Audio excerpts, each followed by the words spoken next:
What's on, guys? Jay Hoyt back with you. Today, welcome back to episode number 11 of our franchise mode with the Buffalo Sabres.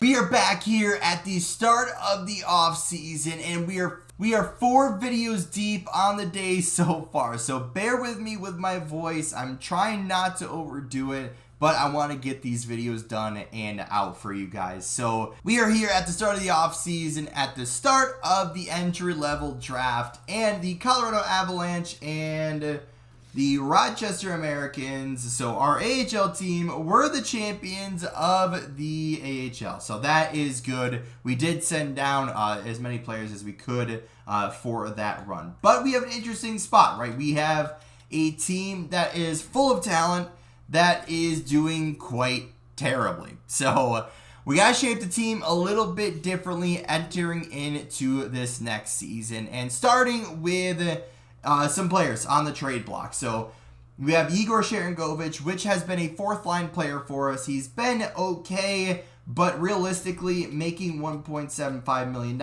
18 points. He's, like I said, he's doing okay. But if we could get something for him, I'd be pretty happy, right? So he has some decent trade value. So if we keep him, great. If not, then awesome. But just kind of on there to see what we can get for him. Olofsson, penny UFA, wants too much in the offseason, so we're going to try to trade him away. Tyson Jost, same thing, has some trade value, doesn't really fit our team, and isn't really doing well defensively. So, and I think he also doesn't fit our penalty kill lines as well. So we're going to kind of move on from him and see if we can kind of benefit from that trade value, as well as Jacob Markstrom, who did absolutely terrible for us, right? 2-8, a guy that we had some big expectations for, to be, not necessarily 9-2, but to still have, some good wins on our team. But in 12 games played for us, he allowed 51 goals. So yeah, I was hoping to keep you around, but at that rate, no. So going to the offseason, I don't know if I showed it in last one, but we do have the 8th overall pick. I think we have once again the 8th overall pick. I think we had it a few years ago as well. We have the, what would be the 40th overall pick, as well as 2/3, a 4th, 5th, and 6th and 7th. So we have lots of players. Obviously, you can tell I've been very busy on the scouting field, if you will. So lots of players in the beginning, and we'll have to wait and see what we can get. But without further ado, let's hop into the entry-level draft and see what we can get. Well, our first trade is on your screen now. Sharangovich, we found a trade for 2/3, and we actually just threw in Girgensons, right? A player that is a legendary, I guess if you want to put it that way, Buffalo Sabres player. Will that go through? Yes, it will. So hopefully Girgensons wants to re-sign for a decent contract, and that'll help us out on the 4th line. Well, the next trade we're going to do is a little bit involved here, but Jost, along with 2 third-round draft picks and Markstrom, over to the Columbus Blue Jackets for their backup goalie, as well as Damon Severson, defenseman that's on the rocks there. Not good enough, but I should be... So it does go through. We did add in an additional 7th round draft pick, but it helps us out on defense. It helps us with a backup goalie, and hopefully that'll make our team better going into next year. So lots of action so far before we even get to our draft pick, but we still have the 8th overall pick here, and we have a few players that are already pinned here, added to our watch list. So our first player, Ronald Hawes, a 6'4", center/right wing, does have good stats all the way along the bottom there. Is a good leader, 1 year away from being ready. So I was thinking about that, right? Power forward is always good. Probably play him on the wing more than anything, or maybe he's going to be like a, kind of 3rd, 4th line, guy. Or there is a guy that I tried to, scout, but it didn't really work out for the best here. But there's also Kim Havlid here, who is A's and B's across the board, NHL ready, which, again, we're solid on defense right now, but we could always be better, so that's good. Couple other guys that were ready in a couple of years. Or there's Jackson Jacobson, who has mostly A's and B's along the board down there, as well as being NHL ready. So I want to take a look at our defense first. So obviously we have lots of players here, being Dahlin, Power, and Chychrun as our left side. We have Pesce, Severson, and Faber as our right side. Then we also have Parks, who is ready and waiting. Then we also have Matt Dumba, who's been pretty good for us in the past. So I would hate to get rid of him if I didn't have to, but he might just want too much money. And then, of course, we have a few players down here that are 25, 26 years old that are looking to make the jump as well. So, defensively, I don't think we'll really need them right now. Of course, we have a couple of, aging 32, just slightly past their prime players that both have some decent contracts. So I'm not exactly sure what I want to do with those guys just yet. But then the next thing is forwards, right? So you look at our right wings, right? You have Tuch, Batherson, and Peterka, which, again, I would like to re-sign Batherson, but we'll have to wait and see.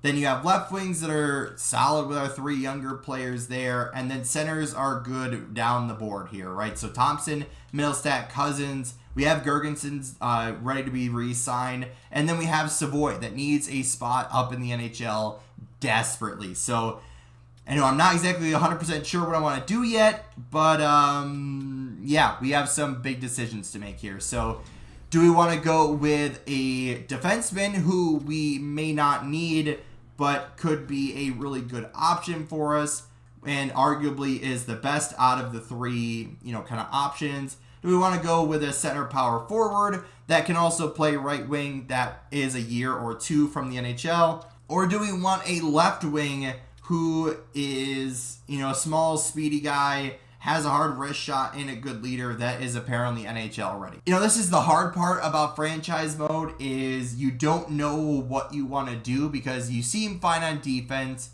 you seem fine on forward. I feel like I would bite my butt if I didn't go with Haas here, but I just feel like I'm going to regret it because I just feel like he's just not going to turn out well. But I guess you got to risk it for the biscuit. So Haas, welcome to the team, 73 overall. If I were to trade up and probably get that defenseman, Havlat, offensive defenseman, 76 overall.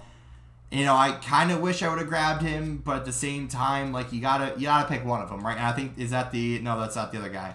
Where is the other guy? Jacobson, right there. So 71 overall. Again, solid, but we had to make a choice, and that's what we ended up with. But here we are entering into not free agency, the re-sign stage.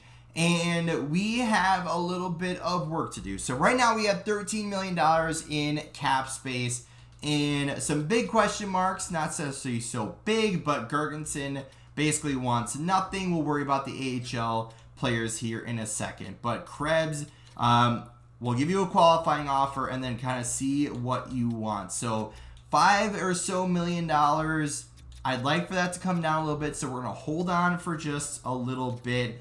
Olofsson, you did drop your asking price a little bit, but we're going to try to focus on the young players for now. Pearson, what did you do for us last year? 15 points, -1. I know we acquired another player in there to kind of help out, and I feel we're going to get a coach that does roll 4 lines, so I'm hoping that helps out. But you don't really want a lot, so I feel like that's a decent contract. I probably would have wanted to get somebody different, but again, we'll have to figure that out once we get closer. But another player, Drake Batherson, we did try to sign you to a decent contract, but you didn't want to do it. So what are you coming off from? 4.8, and with us you had 20 points -18. So you're going to be a second liner for us, maybe first line depending on how you fit. We do have Peterka to sign as well, which I am thinking about trading away, honestly. But we'll throw him a qualifying offer. That's 2.5 mil, so that would be 11, a little bit less than 11. So then what do we have to do back here? nothing. Dumba, if you want to stick around, you just want too much. So I'm probably going to have to let Dumba walk, and then we have to sign Levi. So Levi and Batherson are kind of our two, kind of big players here. So Levi, there is no way on this green earth that I'm going to give you a big contract. Actually, that's not a bad ask. If you want like 2 years at like $1 million, that would be pretty cool. So we have entered into the offseason, and in order to re-sign all of our players, we have to make a move. And I know we had traded for David Severson at the draft to try to help out our defensive core, but after figuring out what would be our best plan, I feel like Severson, given off what he's been doing in the past and his salary, it doesn't really match up. So I know we had some big high hopes for him, but this also helps out our AHL team as well, right? We're getting some depth, quality young prospects in return for this, and I don't think it's going to go through with the second, but I just wanted to see if I could get a higher draft pick. So let's see if that goes through, and no surprise, it doesn't. Well, you switch around the draft picks, and it ends up going through. So we end up getting the 2 defensive prospects to us in exchange for Severson, one of our defensive prospects, along with a 6th and a 7th round draft pick from a few years down the road. So not a bad little haul, given what we had to give up, but mainly we have to deal with the salary cap. Well, in order to get with the salary cap and re-sign all of our necessary players, along with filling in the gaps through free agency, we still have to create a little bit of a buffer between our max and, what we have right now. So that trade is going to involve Jakob Chychrun heading over to the Philadelphia Flyers in exchange for Jacob Tarasov. And Tarasov here is a 85 overall, top 4 medium elite right defenseman, former first overall draft pick, 21 years old, right-handed shot defenseman who fits all of our lines and penalty kill lines. Well, after a good amount of back and forth, it ended up being Chychrun along with a 1st and a 2nd, along with a 4th, I think ended up being for Tarasov. So almost not even worth it with all the things we just had to put in that trade when the trade value looked almost dead even. Well, we're taking our first look in after the free agency period has ended, and not a lot of crazy stuff happened outside of the trades, right? No real big free agent signings, just kind of filling in on the 4th line. So we re-signed Girgensons, as you saw. We also signed forward Jordan Staal to a really low contract late in free agency as well. So entering into the preseason, this is how it's going to look. Of course, we're giving some guys some good opportunities here in the preseason. So our top line, Benson, Thompson, and Tuck, all are still with us. Don't you worry.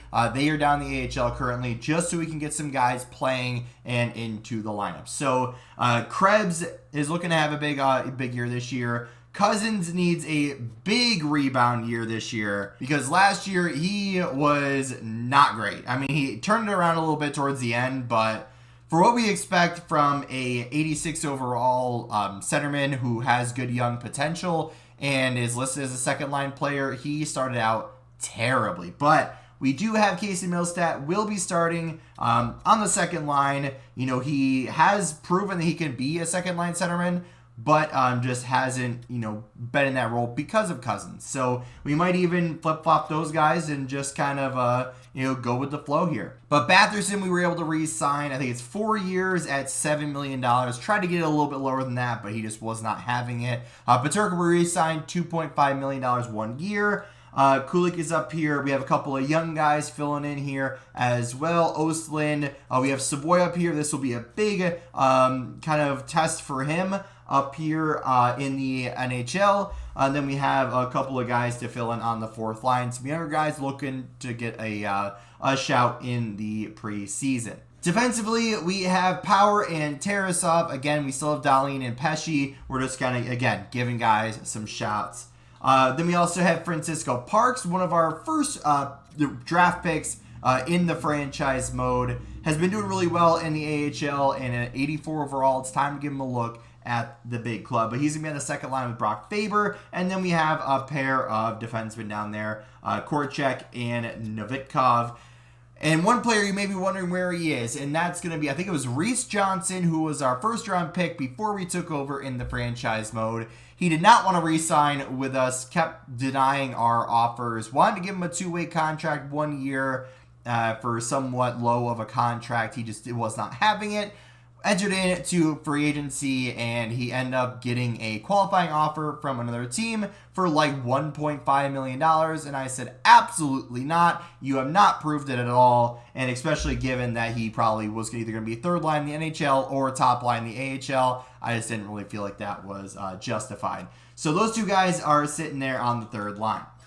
Goaltenders, we have the battle of the backups here in the preseason. Tarasov and Clague. Levi will get some time there as well as we have Jordan Staal, 77 overall. Not thrilled with the overall, but he has declined a little bit since we signed him, but will be a fourth line decent piece for us, as well as Gabriel Fortier, who signed, I think it was like a 1 year, $1 million contract in the offseason that will most likely end up being our fourth line left wing. But either way, we got some good battles. We got some good young players looking for some shots here in the preseason, and this is going to be the time for them to showcase that. But that's going to be it for this episode of the franchise mode with the Buffalo Sabres. If you did enjoy, hit the like button down below. Let me know of your thoughts and comments down there in the comments section. And as always, guys, we'll see you in the next one.